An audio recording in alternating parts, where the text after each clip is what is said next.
Hello and welcome back to Horror Chronicles. Today I'm going to tell you a real horrifying story of the suicide Hotel of Colombia. So, let's start.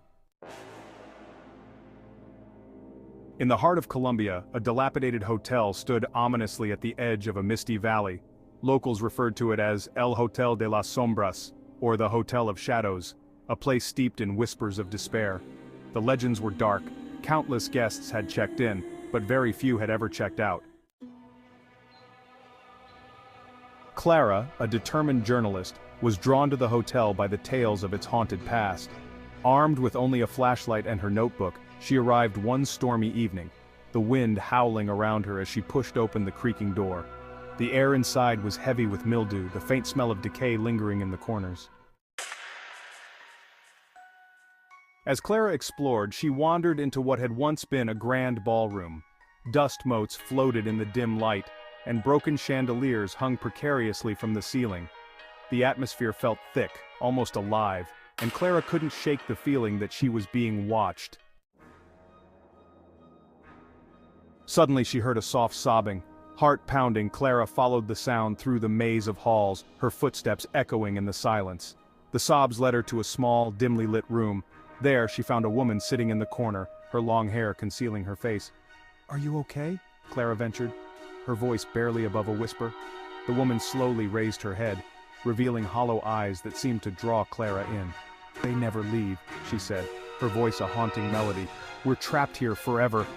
A chill crept over Clara as the weight of despair enveloped her. She felt an overwhelming urge to flee but was rooted in place.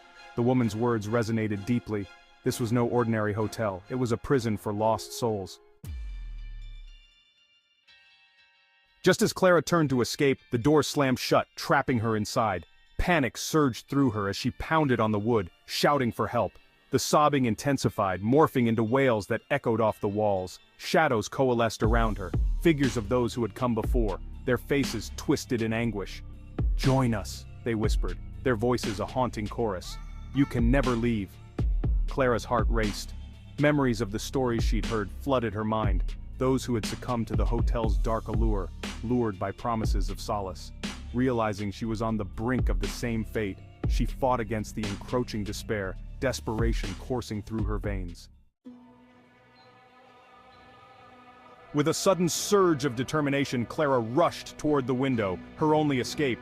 She crashed through the glass, the shards glinting in the moonlight as she tumbled into the overgrown garden below.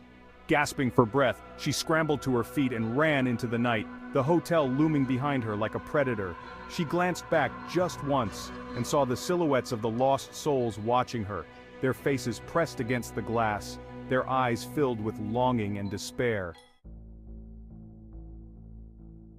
Clara returned to the town, her heart racing and mind racing with the horror of what she had encountered. Though she had escaped, she felt their presence lingering within her, a weight she could never fully shake. The hotel remained, waiting patiently for its next guest, whispering its dark invitation to the desperate and the curious. As she recounted her story to the townspeople, their solemn expressions confirmed what she feared. The hotel was a place where hope perished and shadows thrived, a true suicide hotel, forever hungry for new souls to trap in its eternal embrace. If you've enjoyed this video, then follow for more real-life scary and horrifying stories.